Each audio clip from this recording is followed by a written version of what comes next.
Set during the late 1800s, the film explores a historical period. The Yukon, a region in northwest Canada, is said to be buried beneath a mountain of gold. As they make their way through the Yukon snowy mountains, hundreds of people from all over the globe go to Yukon in the hopes of snagging the treasure for themselves. A lot of people rely on large dogs to assist them with their luggage. Hollywood stars Buck, a St. Bernard or Scotch Collie mix, as the main character. Along with Judge Miller and his family, he resides in Santa Clara, California. Everyone in the town loves and spoils him because he is a lively and gentle dog. What makes him famous is how big he is compared to other dogs. As he pursues a biker through the streets on the judge's birthday, Buck takes the housemaid to the market. Someone is plotting to kidnap him and sell him for ransom in his home country. The birthday celebration for the judge will feature a variety of mouth-watering cuisines. The chefs act swiftly to conceal the food, cognizant that Buck would obliterate it given the opportunity. To avoid spoiling their lunch at a later time, Judge Miller orders him to leave the house. The family gathers in the front yard to take a picture, but they are disappointed to see the lunch table set up. Buck arrives at the table ahead of schedule and spoils everyone's dinner. After always giving in to Buck's every request, the judge finally loses it and abandons him outside the house in the middle of the night. The market stranger lures Buck to him and then puts him in a box. After the man gets some money, he sends Buck away in a horse-drawn carriage.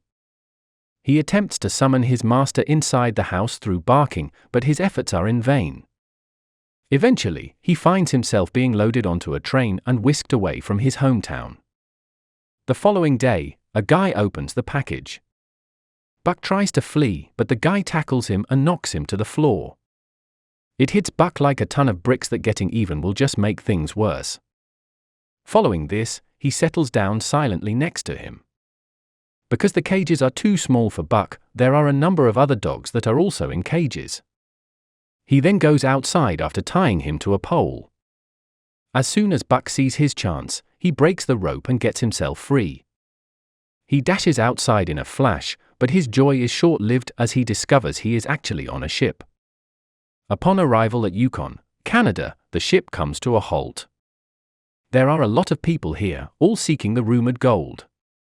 But no one has ever succeeded in locating the hidden riches. Buck struggles to walk in the snow due to his upbringing in the dry Californian lands. As soon as it begins to snow, he becomes enchanted. He joyfully breaks free of the rope that was bound to his neck and dashes joyfully around the packed area. People here get irritated when Buck runs them over, unlike in his hometown. An elderly man is among the numerous individuals who are on the hunt for gold. Known as John Thornton. John is the only one who doesn't scold Buck when he runs into him by accident. Seeing that he has misplaced his harmonica, Buck returns it to him. John wants to speak to Buck about how smart he is, but Buck's owner whisks him away. After that, Buck and the other dogs are put up for sale. He towers over the others and weighs the most. The dogs don't appear interested in his attempts to form friendships. Next, Pierrot, a male runner of French-Canadian descent, purchases Buck in exchange for a dog sled with which to transport mail across the Yukon. Francois, his business partner, observes Buck and remarks that, compared to the dog they desired, he is much larger. After Buck sees the other dogs off the sled, they meet. The vicious pack leader, Spitz, is a husky. Pierrot has a terrible track record of punctuality when it comes to mail delivery, but he's hoping that with Buck's help, he can reach the post office in time. Pierrot explains to the dogs, who are completely confused, that they will soon begin pulling a load that is 500 miles long. Buck is restrained by a collar that he adores. The dogs start running as the journey finally begins. Buck, though, has trouble keeping up with the others due to his lack of familiarity with the snowy way. As the sled begins to move forward, Buck manages to get a handle on it, but he gets sidetracked by a rabbit, switches lanes, and plummets down the cliff, bringing the entire cart down with him. Because of his foolish error, Spitz begins to snarl at him. But in the end, Pierrot convinces Buck to follow the group. Buck is drained to the bone. They reach a camp in the evening and settle down for the night. Buck is so chilly and has no idea how dogs sleep in the snow. Cozily sleeping next to his new master, he shoves Francois out of the tent. Francois, however, pursues him once more. "I see." A magnificent black wolf then appears to him. His heavenly messenger, the wolf, is on his way to assist him on his journey. As they approach a treacherous icy wasteland the next day, Buck finds that running becomes increasingly challenging. The canines get a single fish as their nightly meal. A dog is intimidated and his share is taken away by the leader, Spitz.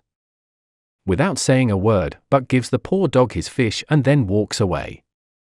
Once the other dogs see how kind he is, they all give him the silent treatment. The dogs are exhausted from a hard day's work and start to show signs of thirst. The others are unable to drink from the small puddle because Spitz won't allow it. Buck makes a puddle for the others by breaking some ice. Buck begins to receive more respect than Spitz, which infuriates him. Buck eventually figures out how to run on snow. The sled is going faster than before, all thanks to him. They eventually come to a frozen lake that they must traverse. In her quest to locate the lake's fishes, Francois stumbles into one. Although Perrault tries to rush over to her rescue, Buck is faster. He flies into the lake to reach Francois, but he gets submerged. At that very moment, the black wolf reveals the path, and he successfully leads Francois to the peak, where he gets a nervous glimpse of Buck. A few seconds later, though, he materializes next to him. Spitz looks on enviously as he embraces Buck.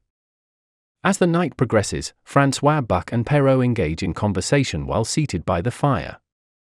Francois informs Buck that getting the letters to the post office on time is Perrault's one and only desire. She goes on to say that Perrault has complete faith in Buck and thinks he is the key to realizing his ambition.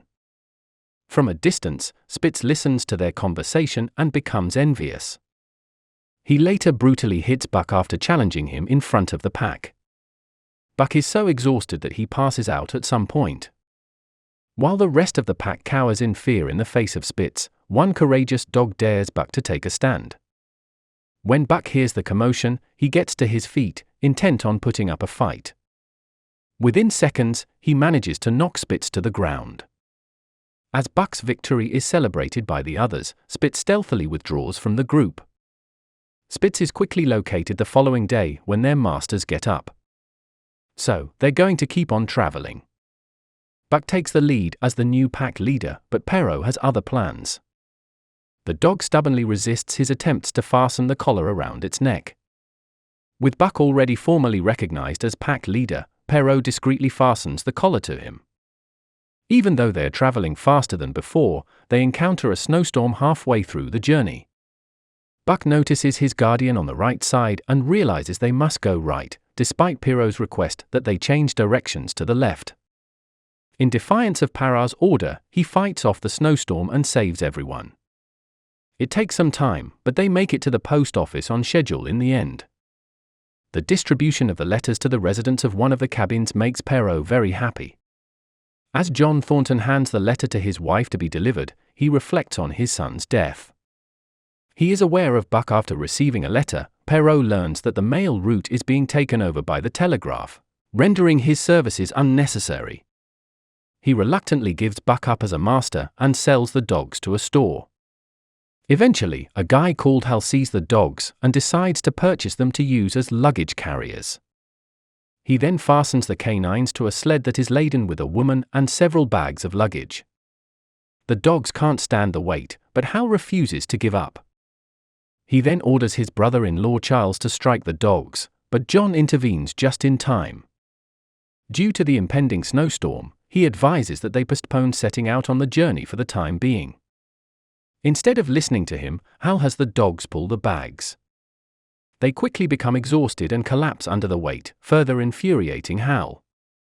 He takes out a gun and is about to murder Buck when John intervenes once more. Hal abandons Buck and John in John's care, furious, and goes on with the other dogs. John drives Buck home and tends to him while they're out drinking later on. After blaming John for his dog's escape, Hal launches an attack on him. Buck accompanies his rescued master back to their home. The following day, John fills him in on the details of his son's passing and his desire to visit an uncharted land.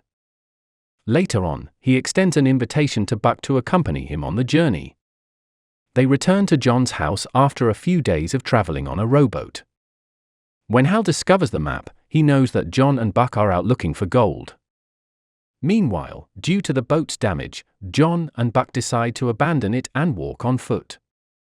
They eventually arrive at an old cabin after a long journey.